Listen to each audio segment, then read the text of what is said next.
हम कौन थे और आज क्या और कैसे हो गए हैं और किस दिशा में हम जा रहे हैं। क्या आपने कभी विचार किया है? क्या हमारी ऐसी ही संस्कृति थी? क्या हमारा ऐसा ही भाईचारा था? क्या हमारे ऐसे ही संस्कार थे? अच्छा, एक छोटा सा आप विचार करना, आपको पता लग जाएगा हम कौन सी दिशा में जा रहे हैं। पहले आपने कभी भी, यानी कि आप आज से 20-30 साल 50 साल पहले यदि हम बैक में चले जाते हैं तो आप देखना कि आपको शायद ही कोई वृद्धाश्रम मिला हो, शायद ही कोई आपको अनाथ आश्रम मिला हो। मेरे हिसाब से उस टाइम वृद्धाश्रम और अनाथ आश्रम की जरूरत भी नहीं थी और ना ही थे, ना होने की वजह से जरूरत भी नहीं थी। अच्छा, आप वैसे उदाहरण के तौर पे देखो, आप किसी भी गांव में, समाज में किसी बच्चे के माँ बाप मर जाते थे, एक्सपायर हो जाते थे, तो उसका आपने कभी देखा कि उसके साथ कभी बुरा हो गया हो, उसका कोई ना रहा हो? मैं कहता हूं उसके एक माँ बाप ही तो मरे थे, उसका पूरा गांव, पूरा मोहल्ला, आसपास के गांव तक के लोग, सारे रिश्तेदार उसके माँ बाप का फर्ज निभाते थे, उसके भाई बहन का फर्ज निभाते थे। उसको कभी अकेला महसूस नहीं होने देते थे। उसको जरूरत नहीं थी अनाथ आश्रम में जाने की। पहले तो उसका एक ही माँ बाप था, लेकिन उसके मरने के बाद में पूरा गांव उसका माँ बाप बन जाता था, पूरा गांव उसका भाई बहन बन जाता था। ऐसे ही वृद्धाश्रम की क्यों जरूरत पड़ी? एक बूढ़े के माँ बच्चे नहीं है, या वो औलाद हुई नहीं, या फिर वो किसी कारण से मर गई, तो उसको ये महसूस नहीं होने देते थे कि तेरे कोई बच्चा नहीं है, तेरे कोई औलाद नहीं है। उसकी एक औलाद मरती थी, लेकिन पूरा गांव उसके बच्चे, बेटा बेटियां बन जाते थे, उसको इतना प्यार दुलार करते थे। मुझे याद है वो दिन जब गांव में कोई बुजुर्ग के बच्चे नहीं होते थे, किसी कारण से बाहर है या जो भी कोई कारण रहा हो, तो हमारे दादा दादी, हमारे परिवार के लोग हमें ये कहते थे कि जाओ, पहले त्योहार का दिन है, पहले उनको खाना खिलाओ। तो पूरा गांव उनको खाना खिलाता था, उनको वृद्धाश्रम में जाने की जरूरत ही नहीं थी।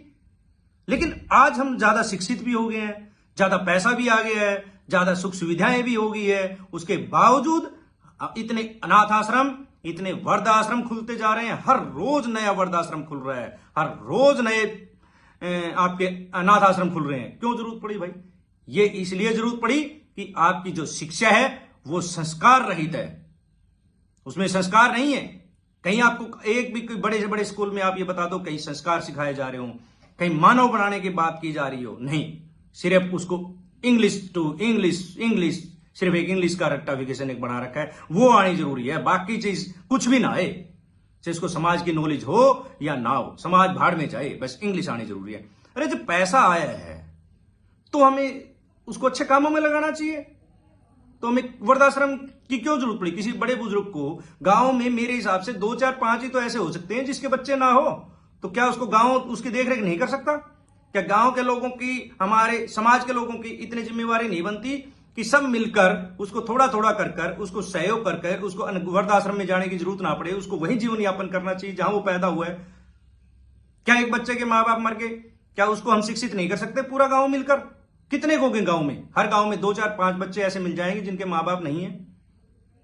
क्या 5-7 बच्चों का बोझ ये इतने लोग नहीं उठा सकते?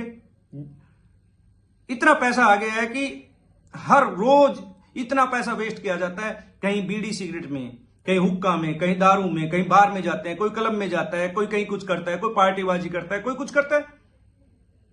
तो क्या हम उनमें से थोड़ा सा बचा करके उन बच्चों के लिए, उन बूढ़े लोगों के लिए नहीं कर सकते? क्यों जरूरत पड़ी वृद्धाश्रम की?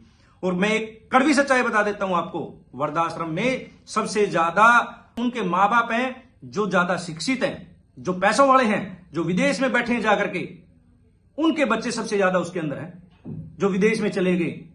आपने भी एक सुना होगा, न्यूज में भी आई थी बातें, न्यूज़पेपर में भी शायद, कि पंजाब में एक शहीद भगत सिंह के नाम से एक संस्था चलती है जो कि जिसका कोई नहीं होता उसका दाह संस्कार करवाते हैं।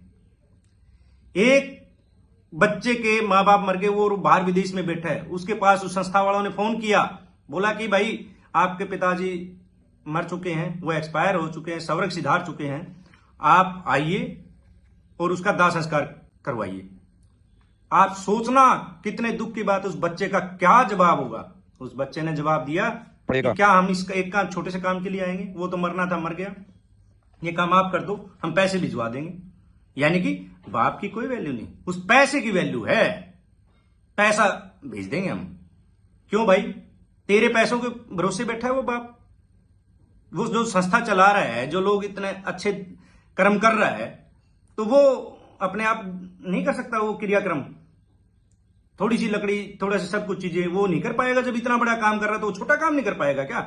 वो कर देगा। तेरे पैसों की क्या जरूरत? पैसों क्या दोष दिखा रहा है? ये हमारे समाज की एक्चुअल दशा ये है, हकीकत है ये बात। और हम इसको मान नहीं रहे। हम अपने बच्चों को विदेश भेजेंगे, हम ये पढ़ा देंगे, हम वो करा देंगे। अरे सबसे पहले मानव बना दो, मानव शिक्षा तो दे दो। समाज में करना क्या है वो शिक्षण संस्थान तो कहीं है ही नहीं, और ना हम उसमें भेजना पसंद करते। जहां ज्ञान ध्यान की बात होगी, बोला अभी बहुत टाइम पड़ा है, अभी क्या जरूरत है, अभी तो बच्चा है, अभी तो इसको पढ़ने दो, अभी तो इसको इंग्लिश सीखने दो, ये सीखने दो। अरे भाई बचपन में ही तो संस्कार सीखेगा, बड़ा होके कुछ नहीं सीखेगा। बड़ा होके तो उसकी जैसी आदत बन गई वैसी ही रहेगी। तो इसलिए मैं कहता हूं बचपन से ही बच्चों को संस्कार वाली शिक्षा दो। मैं इस बात को बिल्कुल मना नहीं कर रहा कि शिक्षा जरूरी नहीं है। शिक्षा का मतलब होता है सीख। तो सीख जो है वो अच्छी देनी चाहिए। क्या सीख दे रहे हो? ये सीख दे रहे हो जो कि आपके किसी भी काम की नहीं है। अरे दुख की बात है। हमारा संस्कार, हमारा समाज, हमारा भारतवर्ष ऐसा नहीं था। कहां की संस्कृति ले आए, कहां का काम कर रहे हो? दुख की बात है। एक बाप को अग्नि देने के लिए बेटा नहीं आ रहा, और पैसे इतने हैं कि वो पैसे भेज देगा। डूब मरो। ऐसी सीख, ऐसी शिक्षा पे लानत है। शिक्षा वही अच्छी होती है जो हमें हर चीज से मुक्त करे, हर चीज से का हमें ज्ञान बोध कराए। सा विद्या विमुक्तये। विद्या वो होती है जो हर काम से हमें विमुक्त करे, हर चीज का हमें ज्ञान दे, हर चीज का पता हो, उसी को शिक्षा बोला जाता है। खाली ये किताब जो नौकरशाही की किताब पढ़ ली वो शिक्षा नहीं है। वो खाली आपका पेट भर सकती है, जीना नहीं सिखा सकती, और उसका जीना नाम नहीं है। कीड़े मकोड़े की तरह जीना कोई जीना नहीं, शान से जीना जीना होता है। जी तो कीड़े मकोड़े भी रहे हैं, हम भी उन्हीं की तरह हो गए, जानवरों की तरह। वो भी तो जी रहे हैं। वो बच्चे पैदा नहीं करते, वो बच्चे भी पैदा करते हैं। वो भी अपना वंश बढ़ा रहे हैं, और उनको पाल भी रहे हैं, उनको खिलाते भी हैं, उनको दूध भी पिलाते हैं। तो वही काम हमसे हम कर रहे हैं, तो फर्क भी क्या है? फिर मानव कहलाने का फायदा भी क्या है? तो मेरी आपसे अनुरोध है कि आप अच्छे बनिए, शिक्षित बनिए, संस्कारवान बनिए। जय श्री राम, जय भारत माता, जय गौ माता।